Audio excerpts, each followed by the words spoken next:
Chinese economy इस महीने भी इंडस्ट्रियल आउटपुट गिरा और उसकी इकोनॉमी कॉन्ट्रैक्ट फिर से हुई। चाइनीज इकोनॉमी कोविड के बाद से ही दिक्कतों में थी और चाइना ने पहले भी ये बताया था कि मेरी इकोनॉमी जो है 19 ट्रिलियन डॉलर, कभी 20 कभी 24 ट्रिलियन, पता नहीं क्या क्या फिगर्स दी थी, सारी फिगर्स फैब्रिकेटेड थी। अब उनको वापस लाइन पे लगाना, मतलब एक्चुअल फिगर्स तक लाना बड़ा मुश्किल हो रहा है, क्योंकि इतना बड़ा गैप था कि वो आसानी से फिल नहीं होगा। अभी इस महीने फिर से बताया गया कि पहले अभी इकोनॉमी डाउन गई है, आउटपुट डाउन गया है। हालांकि डोनाल्ड ट्रंप आ गए, वो सैंक्शंस पे सैंक्शंस लगा रहे हैं, इंडिया के साथ भी प्रॉब्लम चल रही है। जो दो बड़े ट्रेडिंग पार्टनर्स थे, इंडिया और अमेरिका, दोनों के साथ प्रॉब्लम्स हैं। पाकिस्तान कहीं काउंट नहीं होता और यूरोपियन यूनियन खुद एक दिक्कत में फंसा है, तो उसकी अपनी इंडस्ट्रियल आउटपुट अलग है। बात करने के लिए हमारे साथ गिरधर ममीडी जी, जो कि गूगल के सीएफओ रहे हैं इंडिया में। सर बहुत बहुत स्वागत है आपका हमारे शो में। चाइनीज इकोनॉमी की ऐसी बुरी हालत कैसे हुई सर? क्या मतलब चाइनीज इकोनॉमी इज ओवर, या चाइना अपने आप को कहीं करेक्शन करने की कोशिश कर रहा है जो झूठ उसने इतने सालों से बोला? रोहित जी, आपको, आपके दर्शकों को, सबको मेरा प्रणाम, नमस्कार, जय श्री राम, हर हर महादेव, जय श्री कृष्ण जी। देखिए, चाइना का जो इकोनॉमिक मॉडल है वही गलत है। जब तक वो मॉडल से वो चला आगे जाने का कोशिश करता है तो उनको ये दिक्कतें आते रहेंगे। अब देखिए, पहला तो वो अमेरिका से कंपटीशन में लगा बैठा था, तो अमेरिका वर्ल्ड्स नंबर 1 जीडीपी है, तो हम उनको पार करना है। तो कैसे करना है?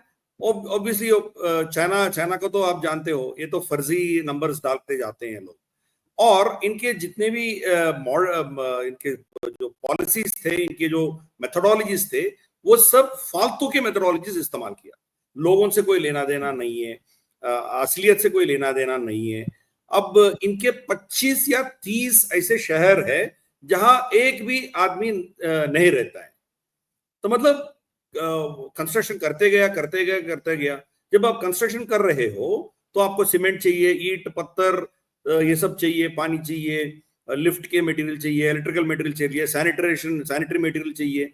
तो ये सब इंडस्ट्रीज चल रहे थे, उनका पूरा ऑर्डर बुक भरा पड़ा हुआ था। तो कंस्ट्रक्शन करते गए अभी 25-30 ऐसे शहर बन गया जहां एक आदमी भी नहीं है। वो कैसे चलेगा? कभी ना कभी आप बैंकों को ये पैसा चुकाना पड़ेगा ना आपको। जब चुकाने के टाइम आ गया तो खाली पड़ा है। तो जीडीपी तो इतना नंबर दिखा रहा है, 17-18 ट्रिलियन डॉलर दिखा रहा है, मगर है क्या उसमें? कुछ भी नहीं है। ऐसे फालतू एक कंस्ट्रक्शन करते गया, तो ये नतीजा अभी क्या हो गया? एक्सेस प्रोडक्शन कैपेसिटी बना के रखा है चाइना। तो एक्सेस प्रोडक्शन कैपेसिटी क्या किया है, बाकी दुनिया में वो डंप करते गया। तो इसलिए एंटी डंपिंग ड्यूटीज भारत भी उसके खिलाफ डालती है। बहुत से देशों ने चाइना के खिलाफ एंटी डंपिंग ड्यूटीज भी डाला है। बहुत सस्ते दाम में वो डंप कर रहे थे। मान लीजिए कि कोई चीज 100 रुपया का मिलता है, चाइना उस देश में वो 30 या 40 रुपया में डंप करती है। तो लोकल इकोनॉमी जो है, लोकल इंडस्ट्री जो मर जाती है, फिर बाद में चाइना का मोनोपोली हो जाता है। यही उनका मॉडल चला है। तो जब कोरोना के कालखंड में ये सब हुआ और ये वेपनाइज करना शुरू किया कि हम आपको ये नहीं देंगे, वो नहीं देंगे, तो क्या हुआ? ऑल्टरनेट लॉजिस्टिक्स सारे पूरा दुनिया देखना शुरू कर दिया। क्वाड बनी इसीलिए। क्वाड चाइना के साथ जंग लड़ने के लिए नहीं बनी है। चाइना का जो डिपेंडेंसी है उसको कम करने के लिए क्वाड बनी है। तो अब देखिए, जो बैटरीज हैं, जो आपके व्हीकल्स की बैटरीज, जो मैग्नेट्स हैं, वो सप्लाई करना बंद कर दिया चाइना ने। तो सर्टिफिकेशन पूछ रहा है, तो वो सर्टिफाई करेगा कि ये एंड यूज अमेरिका तो नहीं जा रहा है या यूरोप नहीं जा रहा है। तो हमारी यहाँ भारत के भी जो आपकी टू व्हीलर इंडस्ट्री है, स्पेशली जो इलेक्ट्रिकल टू व्हीलर इंडस्ट्री है, वो ऑलमोस्ट बंद होने तक आ गया। तो जब आप वेपनाइज करना शुरू करोगे तो दुनिया चुप नहीं बैठेगी ना, आपके ऑल्टरनेट कुछ ना कुछ ढूंढ के रहेंगे ना। अब भारत और जापान मिलके इसका ऑल्टरनेट ढूंढना शुरू किया। सेम थिंग अमेरिका भी कर रहा है, अमेरिका भी ऑल्टरनेट ढूंढ रहा है।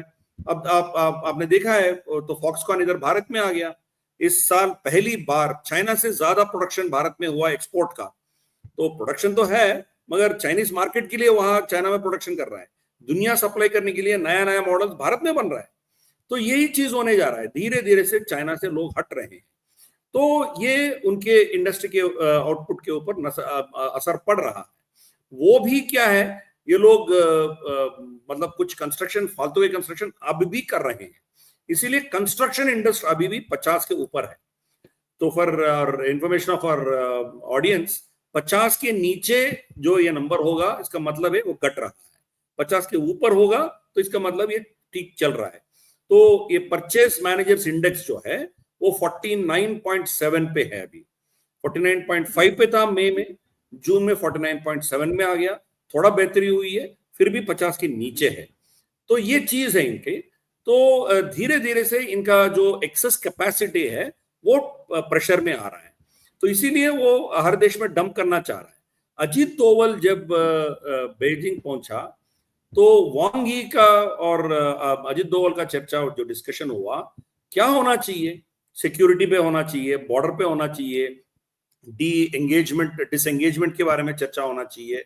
डी एस्केलेशन तो हो गया मगर डिसएंगेजमेंट तो नहीं हुआ अब तक। तो इन चीजों के बारे में डिस्कस करना था ना, मगर डिस्कस क्या किया है, ट्रेड के बारे में डिस्कस किया है। वांग ये चाह रहा था कि भारत, आप जो हमने रेस्ट्रिक्शन लगा रखे हैं चाइना के ऊपर, वो थोड़ा हटाएं ताकि वो अपना जो गुड्स है भारत में डंप कर सके। तो अजीत डोवल भी उनको मतलब कंडीशंस ऐसा रख दिया कि हम पीओजे में जो चाहते हैं वो करेंगे, आप चुप रहिए और बॉर्डर का इश्यू फर्स्ट सेटल कीजिए, आप यहां से आपका पूरा सेना को हटाइए। जब तक ये नहीं होगा, हम पाकिस्तान के साथ जो करने जा रहे हैं ऑपरेशन सिंदूर में, अब दखल नहीं करेंगे। हमें पता है कि आप लास्ट टाइम उनको पूरा समर्थन दिया है, सैटेलाइट फीड दिया है, सब किया है आपने, पाकिस्तान को समर्थन देना बंद कीजिए। ये सब चीजें आप करेंगे तब ठीक है, आपका गुड्स हम लेने के लिए तैयार है। तो ये कंडीशन तो मानेंगे नहीं वो, जब नहीं मानेंगे तो भारत भी उसको ओपन नहीं करेगा। तो ये प्रॉब्लम है। अमेरिका का जो टैरिफ वॉर चल रहा है, इसके चलते हुए अमेरिका जो चाइना से खरीदना थोड़ा कम किया है, वो एक्सेस प्रोडक्शन कहाँ जाएगा? तो दुनिया में ऐसा कोई देश नहीं है कि उतना एक्सेस का प्रोडक्शन कोई अब्सॉर्ब कर सके, सिर्फ भारत है। बाकी देश तो अपना, अब जैसे आपने कहा है, यूरोप का अपना प्रॉब्लम्स है, ऑस्ट्रेलिया का अपना प्रॉब्लम्स है, कनाडा को तो अलग प्रॉब्लम है, अफ्रीका तो क्षमता नहीं है उसको खरीदने का। तो खरीदने का शक्ति किसके पास है, पॉपुलेशन किसके पास है? भारत के पास है। तो जब तक भारत इसको ओपन नहीं करेगा तब तक चाइना का कोई अल्टरनेट सॉल्यूशन नहीं है, अमेरिका के साथ ही उनको जाना पड़ेगा। तो अमेरिका के ऊपर दबाव डालने के लिए भारत के साथ वो बहुत कोशिश कर रहे हैं, मगर हम उनको कोई भाव नहीं दे रहे हैं, हम स्ट्रिक्ट कंडीशंस लगा रखे हैं उनके ऊपर, और हम उनके कैपिटल इन्वेस्टमेंट चाहते हैं, वो उनके प्रोडक्ट्स, उनकी जो टेक्नोलॉजी है भारत में वो बना सकते हैं, मगर वो हमारी शर्तें, हमारी कंडीशंस को एक्सेप्ट करके जाना पड़ेगा। वहां से चीज इधर डंप करके इधर बस असेंबल करके बेचेगा, वो हमें पसंद नहीं है, वो हम एक्सेप्टेबल नहीं है। इसीलिए उनका जो परचेस मैनेजर इंडेक्स है, 2 मिनट रुकिए, करंट गया, लाइट चली गई, थोड़ा सा होता रहता है। हाँ अभी होता रहता है, हो गया। तो इसीलिए उनका जो ये चीज है ना, जो उनकी जो परचेस मैनेजर इंडेक्स है वो नीचे दिखा रहा है, फिर भी उनका सरकार उसको मैनेज करने का कोशिश कर रहा है। कैसे मैनेज कर रहा है? वो लोगों के हाथ में पैसे थमा रहा है कि जाके आप खरीदो, तो कूपन्स दे रहा है, तो जाके खरीदो। तो वो खरीद नहीं रहे हैं, जब पैसे उनके हाथ में आ गया उनको बचा के रख रहा है, क्योंकि उनकी हालत बहुत नाजुक है, बहुत लोगों का नौकरी चली गई, खरीदने का क्षमता उस देश में नहीं है। ली कियांग उनके प्राइम मिनिस्टर कह रहा है कि हम कंजम्पशन को बढ़ाएंगे हमारे देश में। कैसे बढ़ाओगे भाई? पैसे देंगे तो अब जिसके पास नौकरी है उसका उम्मीद रहेगा कि ठीक है मैं खर्च किया तो फिर कोई दिक्कत नहीं होगी, मगर जिसका नौकरी ही नहीं है, आप उनके हाथ में पैसे थमाओगे, क्या करेगा? वो बचा के रखेगा, कल के दिन भूख लगेगा तो कुछ ना कुछ खरीद सकता है।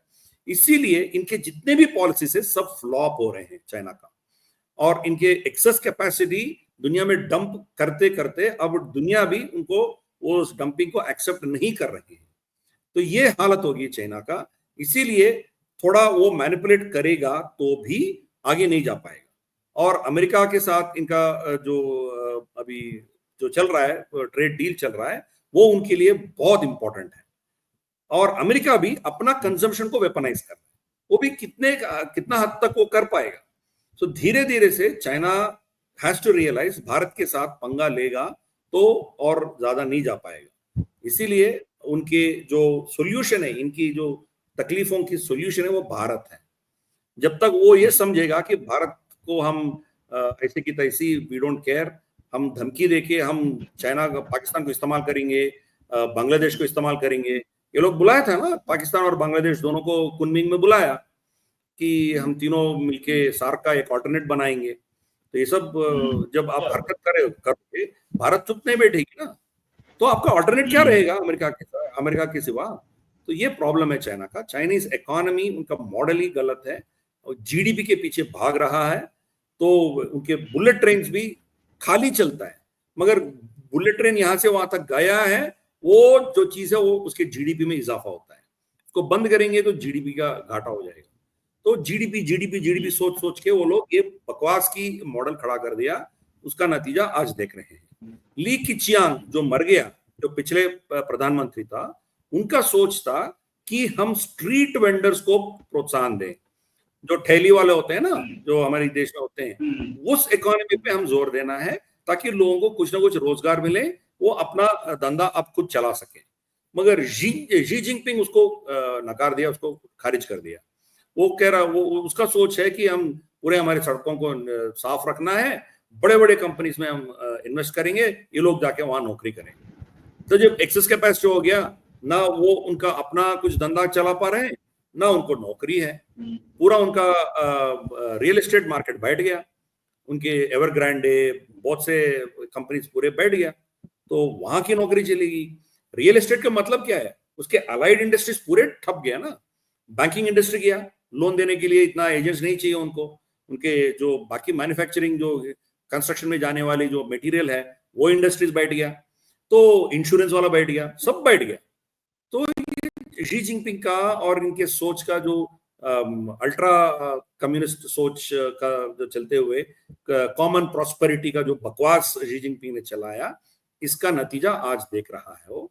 तो they will face more problems. ऐसी बात नहीं है कि इससे उभर के बाहर निकलेगा, बीच बीच में कुछ सुधार हो सकता है, बट अल्टीमेटली उनका जो डाउनफॉल है वो तय है, and it will keep on going down. Sir, China को बुलाया, सॉरी पाकिस्तान को बुलाया लंच के लिए, पाकिस्तान के आर्मी चीफ को, प्राइम मिनिस्टर को नहीं बुलाया, डिफेंस मिनिस्टर को नहीं बुलाया, फॉरेन मिनिस्टर को नहीं बुलाया, फाइनेंस मिनिस्टर को नहीं बुलाया, आर्मी चीफ को। क्यों? क्योंकि कुछ बात करनी थी डिफेंस के इश्यूज पे ही, हथियार वो चाहिए था, बेसिस चाहिए थे पाकिस्तानी, जिनसे अटैक हो, पाकिस्तानी एयर स्पेस का यूज करना था, वो सारी चीजें अपनी जगह। पाकिस्तान का रवैया क्या रहेगा? पाकिस्तान अमेरिका की साइड पे जाएगा या पाकिस्तान चाइना के साथ?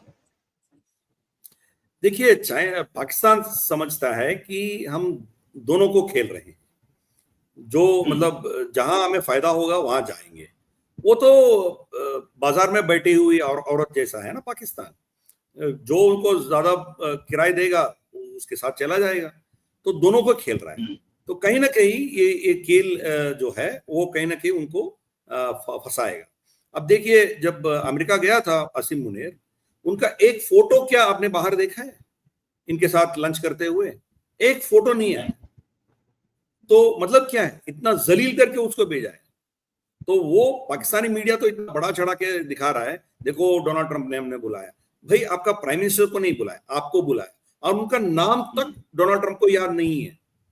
जो नेटो समिट में गया था, नेटो समिट में कोई प्रेस कॉन्फ्रेंस में कोई पूछा था उनसे, तो हमने दोनों देश का वही रट्टा था उनका, डोनाल्ड ट्रंप का, पाकिस्तान और भारत का हमने जंग रुकवा दिया। अभी उनका ऑफिसर आया था, उनका आर्मी चीफ आया था, और Modi is a great guy. Modi का नाम याद है मगर उनका आर्मी चीफ का नाम याद नहीं है।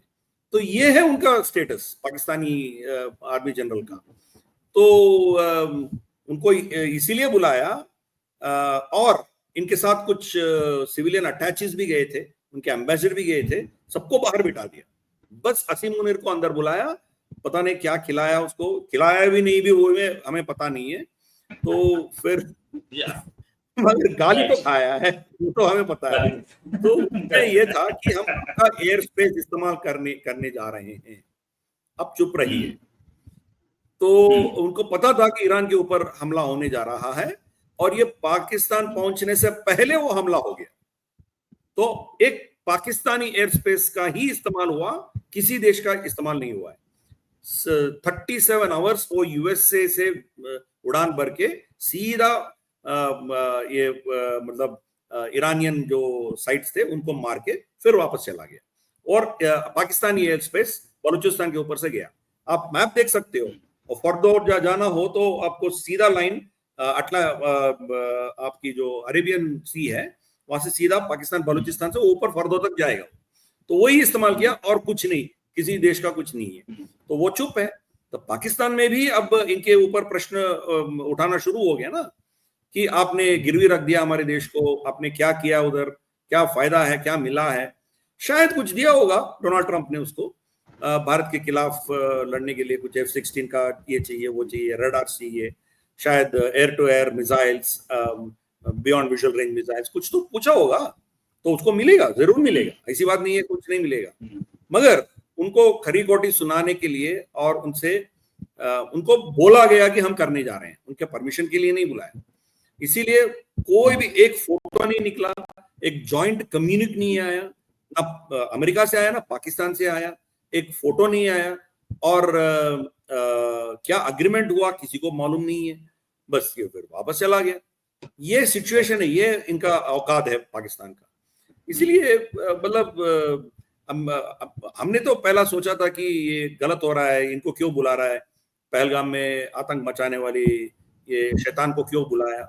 मगर बाद में पता चला कि बस उनसे काम निकलवाने के लिए बुलाया गया और कुछ नहीं। इसीलिए मोदी जी चुप है, भारत चुप है, इसके बारे में कुछ नहीं बोला है हमने, क्योंकि हमें पता था, अमेरिका ने हमें ऑलरेडी बोल चुका था कि हम ये करने जा रहे हैं। मतलब ईरान में हमला होगा ये हमें पता नहीं था, बट हम मासूम मुनीर से कुछ निकलवाना है, वो आपके खिलाफ की बात नहीं है, इनसे हमें कुछ काम है, इसलिए हम उनको बुला रहे हैं।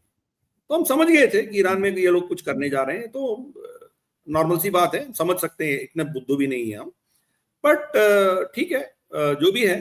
तो असीम मुनीर अब पता नहीं, इनके कोर कमांडर्स भी इनके खिलाफ हो गए। तो देखते हैं आने वाले दिनों में वहां पाकिस्तान में क्या होगा। Let's see, let's wait and watch. Let's wait and watch. Right. Thanks a lot, sir, for joining. उम्मीद है जल्दी डिस्कशन और करेंगे। अभी के लिए नमस्कार, धन्यवाद, जय हिंद।